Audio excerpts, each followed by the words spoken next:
I think, as Jeremy Johns put it fairly poetically, this whole film, everything surrounding it, is really just one giant dick measuring contest. Or getting honey dicked or honey potted, as the film would put it.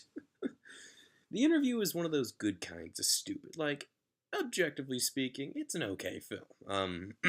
The premise is James Franco's like this interview person. He does crazy interviews. I think one of the stories is like Nicki Minaj's vagina or something like that. Anyways, um, him and Seth Rogen's his producer. They kind of just want to get big. Well, they're already fairly big, but they want to get bigger. And Seth Rogen figures out that Kim Jong Un is a fan of their show, so he figures, let's do the math. Let's interview Kim Jong Un. And they actually do swing an interview, which is, I guess, the funniest part. Anyways, all's going good, and then the CIA come to the doorstep and they're like, "We want you to kill this fucker." It's just like, what? Yeah, that's the premise, really. They want to kill him. And then they go to North Korea and they basically just spend the time. Most of the film is just James Franco just spending time with Kim Jong Un. And I don't really know much about Kim Jong Un apart from he's a fucking maniac. But he's portrayed as sort of like a 12-year-old Call of Duty player. Really, he's just like, I'm cool, I'm cool. Just everything, just every and being these two being complete boneheads, they fuck up everything. What it is, they're gonna kill him with this little poison slip, and of course they lose. They actually, one of the security guards gets his mouth on. He thinks it's a stick of gum or whatever. Um, and yeah, so that doesn't end well. I'm gonna go in a bit into spoilers because this is on the internet, and apparently it's done really well. I just saw it for free on the internet because I do that. I don't want to pay $6 on Xbox Live.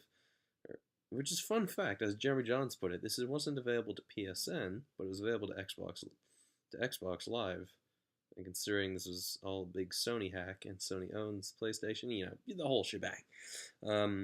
But yeah, but as for the film itself, it's okay. I mean, it's the good, like I said, it's the good kind of stupid. It's a Seth Rogen, James Franco comedy. Really, you get what you get, really. Um, but I think just everything surrounding this, and just because after the fact I'm watching it, it's kind of like, was that it? I expected something worse. Now, unlike, say, other things like in Team America World Police, where they poke fun at Kim Jong Il, like everyone poked fun at Kim Jong Il. Even like Blades of Glory did. That movie's like really stupid, stupidly funny. Um, but yeah, this is kind of going to the extreme. They're killing him, and the actual scene where they kill him is, I'm laughing my head off. It's like all slow motion, a slow mo version of Katy Perry's Firework is playing. It's just, it's great, really. Um, so yeah, and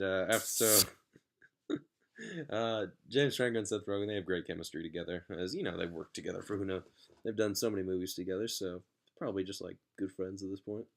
Very good friends, I would assume. That seems like a weird thought to say. So everything's going nice and all in the land of everything. But just as it stands, I don't know. I kind of expected a little more with a film that was going to be released, canceled, then released on the internet or digitally. So it was like, I kind of expected a little more. But as it stands, I was laughing my head off at times. But I don't know, watching comedy movies on, like, say, on my own just doesn't have the same feels if I were to watch it in a theater. Like, if I'm watching this in a theater, like, I'm watching with like 150 other people. It's like, hey, we're all laughing at once, or whatever. A lot of scenes do go on really long and stupidly. And of course, being a movie with Seth Rogen in it, of course, Seth Rogen gets the hot chicks. And it's like, ugh, that's becoming cliche at this point. Um, but yeah, I kind of wish I got to this one before the new year, but yeah, whatever. But yeah, the interview is okay. It's the stupid kind of funny. What else do I like? I also like the actor who was playing Kim Jong Un. He was good. I like how they don't just build him up. Well, they build him up as like this dictator, but in reality, he's just like he's he's nervous to meet James Franco, because he's like he's a fan of him. He's like, oh, I don't want to make a bad impression, like yeah, like anyone would meeting a idol of theirs or something they're a fan of, someone they're a fan of. So that was, I think, done well. Um, and the actual interview when James Franco interviews Kim Jong Un is just that was funny. I thought that was funny. Just everything going on around it. I thought that was funny. But as it stands, this gets a nice 7 out of 10. It's I don't know. I think just everything surrounding it, I just expected more of it. But that's just me. If you enjoyed it, go enjoy it. Comedy is a more subjective film. That's all I have to say. So see you later.